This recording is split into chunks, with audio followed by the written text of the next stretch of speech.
विभीषण को कह रहे हैं, राजा बना दिया उसको गद्दी सौंप दिया। अब विदा ले रहे हैं तो विभीषण पूछ रहा है कि इसको चलाऊं कैसे राज्य को, ये तो सिखा दो मुझे, ये तो बता दो। तो भगवान राम एक ही बात कहते हैं कि देखो, अभी मैंने सत्ता का हस्तांतरण करवाया है, प्रशासन व्यवस्था वही है जो रावण के जमाने की थी, तो जब तक तुम इस पूरी प्रशासनिक व्यवस्था को नहीं बदलोगे, तुम्हारे राज्य की किसी समस्या का समाधान नहीं होगा। ट्रांसफर ऑफ पावर हुआ है, रावण की सत्ता विभीषण को मिली है, लेकिन रावण का राज्य वैसे का वैसा ही है। इसके मंत्री, इसके महामंत्री, इसके अमात्य, इसके महाअमात्य, इसके खजांची, इसके अधिकारी, इसकी सेना, इसका सेनापति, ये सब वैसे के वैसे ही हैं। अगर तुम चाहो तो इनको बदलो तो तुम्हारे राज्य की समस्याएं हल होंगी। जो तुमने इन प्रशासनिक व्यवस्थाओं को नहीं बदला तो एक भी समस्या का समाधान नहीं होगा, और मैं ये कह सकता हूं कि समस्याएं बढ़ेंगी। तो वो पूछ रहा है कि ये आप कैसे कह रहे हैं? तो उनका देखो, रावण ने अपना राज्य स्थापित किया, उसके आधार पर अधर्म को धर्म बनाया, और जितने अधार्मिक कायदे कानून थे वो सभी धर्म के लवादे में उड़ाकर उसने स्थापित करा दिया। अब यही कायदे कानून अगर चलेंगे तो तुम्हारे पास सत्ता आने का भी लाभ नहीं मिलेगा प्रजा को। तुम मजा कर सकते हो, प्रजा वैसे ही दुखी रहेगी। तुम तय करो, तुम्हें प्रजा का राजा होना है या गद्दी का राजा। तो विभीषण कह रहा कि मैं तो प्रजा का राजा होना चाहता हूं। तो राम उनको कह रहे हैं कि सबसे पहला काम करो कि रावण के बनाए हुए कायदे कानून और नियम सब खत्म करो, जला दो उनको, नए नियम कायदे बनाओ, और ऐसे नियम कायदे बनाओ जो सनातन सत्य पर आधारित हों। ऐसा सत्य नहीं जो आज है और कल बदल जाए, ऐसा सत्य जो हजारों साल पहले था हजारों साल रहे। और राम कहते हैं कि किसी भी राज्य की सत्ता का हस्तांतरण मात्र हो और राज्य की व्यवस्था ना बदले तो उस देश की, उस राज्य की कोई समस्या का समाधान नहीं होता। अब भारत की समस्याओं को मैं यहीं देखता हूं। अब श्री राम जी की ही बात करें, 15 अगस्त 1947 को इस भारत में भी सत्ता का ही हस्तांतरण हुआ। इतना ही तो हुआ कि माउंटबेटन के हाथ में से सत्ता हमारे देश के पहले प्रधानमंत्री पंडित जवाहरलाल नेहरू के हाथ में आई। बाकी क्या बदला? अंग्रेजों ने भारत का लूटमार करने के लिए 34,735 कानून बनाए। वो सब के सब भारत की आजादी के बाद भी चल रहे हैं। तो श्री राम जी के शब्दों के अनुसार भारत की किसी समस्या का समाधान नहीं होगा, क्योंकि व्यवस्था वही है जो रावण के समय थी। रावण का समय माने अंग्रेजों का राज्य, वो रावण का ही राज्य था। एक भी कानून नहीं बदला। अंग्रेज माने रावण, रावण माने अंग्रेज। मैं अभी बिल्कुल स्पष्ट कह रहा हूं, रावण और अंग्रेजों में कोई अंतर नहीं था।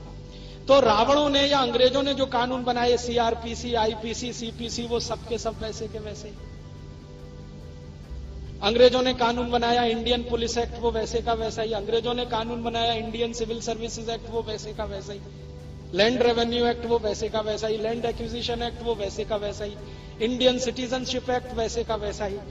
तो अंग्रेजों के बनाए गए 34,735 कानून केंद्र स्तर पर, और अंग्रेजों के बनाए हुए राज्य स्तर के हजारों हजारों कानून, वो सब के सब वैसे ही चल रहे हैं। इसलिए भारत की कोई भी समस्या का समाधान आजादी मिलने के 60 साल बाद भी नहीं हो रहा है।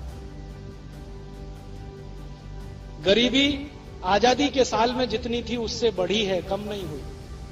1947 में हम आजाद हुए तो भारत में 4 करोड़ लोग गरीबी की रेखा के नीचे थे। अब सन 2006 में 40 करोड़ लोग गरीबी की रेखा के नीचे। अब आप कहोगे जी जनसंख्या बढ़ गई। जनसंख्या तो बहुत थोड़ी बढ़ी। 1947 में हम 34 करोड़ थे, अब हम 108 करोड़ हो गए। जनसंख्या 3.5 गुनी बढ़ी है, गरीबी 10 गुनी बढ़ी है। आजादी के साल में हमारे देश में बेरोजगारों की संख्या 2 करोड़ थी, अब 2006 में 20 करोड़ हुई है। तो बेरोजगारी भी बढ़ी है, गरीबी भी बढ़ी है। आजादी के साल में जितना भ्रष्टाचार था उससे हजारों गुना ज्यादा भ्रष्टाचार अभी बढ़ा है, ये हम सब मानते हैं। आजादी के साल में जितनी महंगाई थी उससे हजारों गुनी ज्यादा महंगाई अभी बढ़ी है। आजादी के साल के कुछ आंकड़े बताता हूं। आजादी के साल में 1 रुपए में 50 किलो गेहूं मिलता था। आज 50 किलो गेहूं 300 रुपए में मिलेगा या 350 रुपए। आजादी के साल में 1 रुपए में 2 किलो शुद्ध गाय का घी मिलता था। आज 2 किलो शुद्ध गाय का घी ढूंढने जाओ तो 700-800 रुपए से नीचे नहीं मिलेगा। मिलावट वाला 400 रुपए में मिल जाए। आजादी के साल में किसी के घर में 2-4 रुपया इकट्ठा हो जाए तो सोना खरीद लेते थे। अभी 10 ग्राम सोना खरीदने के लिए कम से कम 10,000 रुपया हो तब कल्पना हो सकती है। आजादी के साल में किसी सरकारी कर्मचारी की पगार 20 रुपए होती थी ना, तो 10-12 रुपए में घर का खर्च चलता था, महीने का 8 रुपए बचा लेता था फिर भी, और सुखी रहता था। अब आजादी के 50-60 साल के बाद 10,000 रुपए महीने की पगार अगर मिल जाए तो भी उसका घर खर्च नहीं चलता। महंगाई बहुत बढ़ी, गरीबी बहुत बढ़ी, बेरोजगारी बहुत बढ़ी, भ्रष्टाचार बहुत बढ़ा।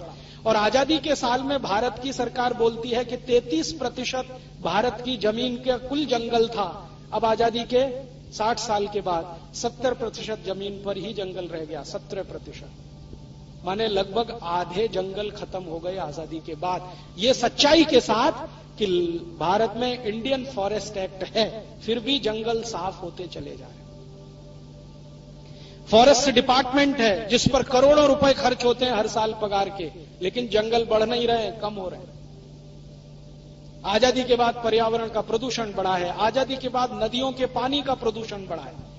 आजादी के साल में जो गंगा पावनी होती थी, जिसका गंगा जल पीकर आप अमृत मानते थे, आज उस गंगा कई स्थानों पर ऐसी हालत में है कि आप पानी छूने की हिम्मत न करें, नहाना तो दूर की बात है।